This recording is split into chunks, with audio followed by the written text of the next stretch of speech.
שלום לכן. בפעם הקודמת הבטחתי שנבנה את המתמטיקה מאפס, בעזרת המושג של קבוצה. בואו נתחיל.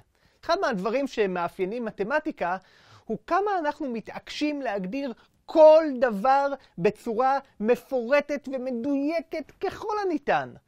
אז זה אך הולם שהמושג הראשון שאני הולך להציג במתמטיקה, זה של קבוצה, יהיה כזה שאני לא באמת מגדיר. תבינו, העניין בהגדרות הוא שהן בנויות אחת על השנייה.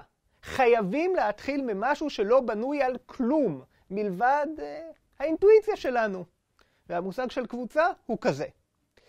למרבה המזל, יש לנו אינטואיציה מצוינת להתחיל ממנה. קופסאות. קופסה היא משהו שיש לו מטרה מאוד פשוטה. שיהיו בתוכו דברים. היא יכולה להיות ריקה, אבל לרוב היא תכיל בתוכה משהו. למשהו כזה אני קורא איבר. אני לא מגביל את מה שאיברים יכולים להיות. הם יכולים להיות מספרים, שלא הגדרתי עדיין, או חתולים, או אפילו קבוצות אחרות. לרוב, אני מסמן קבוצות במתמטיקה בעזרת אותיות. אני אשתמש ב-ABC הלטיניות בדרך כלל, אבל משתמשים באותיות מכל הסוגים והמינים, ולפעמים גם בסימונים שהם לא אותיות. איברים, אני אסמן לרוב באות לטינית קטנה, אבל שוב, אין פה חוקים של ממש, ויש המון סימונים אפשריים. אבל, כדי להגיד שאיבר שייך לקבוצה מסוימת, בשביל זה יש סימון יחיד, שנראה קצת כמו שין על הצד. וכדי להגיד שאיבר לא שייך לקבוצה, אני אשתמש באותו סימון, רק עם קו שמוחק את השין על הצד הזו. עכשיו, אני לא יכול להגדיר במדויק קבוצה, אבל אני כן יכול כבר עכשיו להגיד מה ההנחה הבסיסית שלנו על הקשר בין קבוצות ואיברים. אם יש לנו קבוצה A ואיבר A קטן, אז מתקיים בדיוק אחד משני המקרים הבאים. או ש-A קטן שייך ל-A, או ש-A קטן לא שייך ל-A. אבל לא ייתכן ששניהם מתקיימים ביחד, ולא ייתכן שאף אחד מהם לא מתקיים.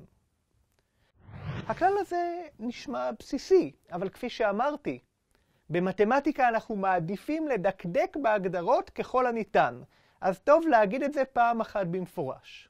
בואו נראה במפורש גם שתי משמעויות שנובעות מכך שהיחס בין קבוצה ואיבר הוא שייכות בלבד. זה אומר שבקבוצות אין סדר ואין איברים שמופיעים יותר מפעם אחת. זו נשמעת כמו מגבלה די גדולה, אבל בהמשך נראה שזו לא מגבלה בכלל.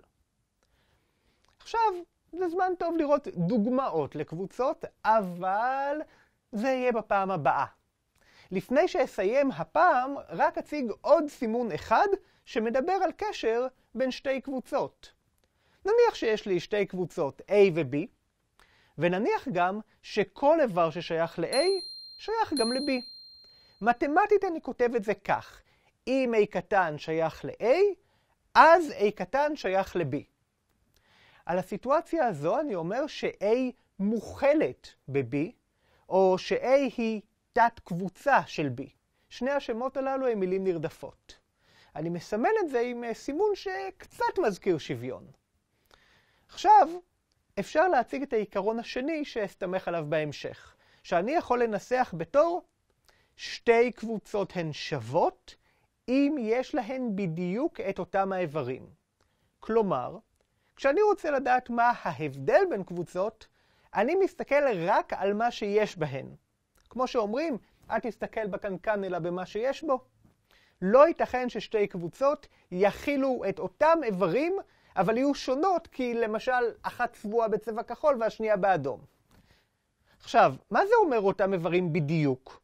זה אומר שאם יש לנו איבר של אחת הקבוצות, הוא שייך גם לשנייה. בשפה שהצגנו כרגע, זה אומר שכל קבוצה מוכלת בשנייה. כלומר, אנחנו אומרים שאם A מוכלת ב-B וגם B מוכלת ב-A, אז הן שוות.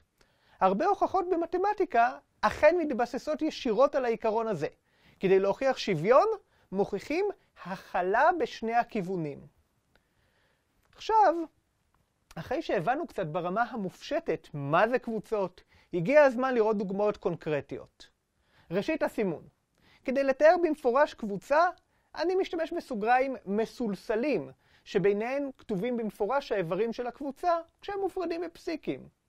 הנה למשל קבוצה שהאיברים שלה הם המספר 42, האות היוונית פאי, והסמל של סדרת הקלפים עלה.